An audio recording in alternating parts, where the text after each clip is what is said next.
You're watching UNICEF television. They sit helplessly, watching their children cry in pain. Scores of mothers nurse their sons and daughters, hoping their weak bodies would be able to fight death. Hunger has drained the life out of millions of children in Pakistan's Sindh province. 3 months after the monsoon floods hit the region, hundreds of thousands of families are struggling to find food and shelter.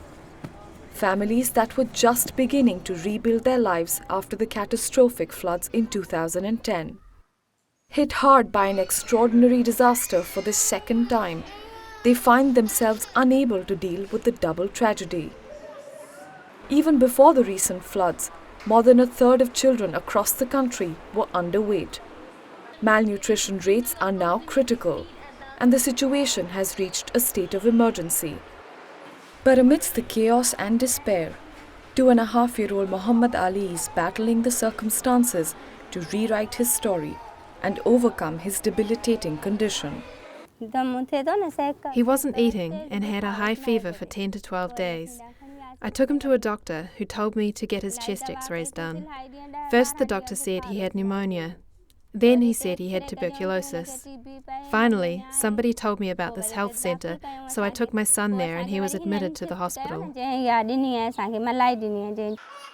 Muhammad Ali was diagnosed with severe acute malnutrition. He weighed barely 7 kilos.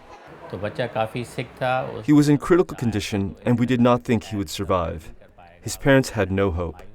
Initially, his recovery was slow, but the doctors here at the Stabilization Center and even his mother worked hard on him. And after a week, we got good results and we were able to discharge him and refer him to the outpatient department.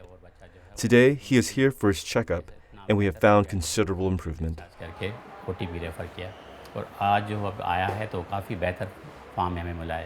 Working closely with the Sindh government, UNICEF and WHO have set up over 50 stabilization centers like this one in southern Pakistan.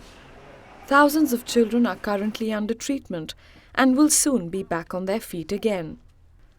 Words aren't enough to describe Noor Banu's relief. She's grateful to see her son get a second shot at life. But her torment doesn't end here. There are 7 other children at home to feed. 7 others who are staving off starvation to stay alive. This is Priyanka Pruthi reporting for UNICEF Television. For more information, go to unicef.org. Unite for Children.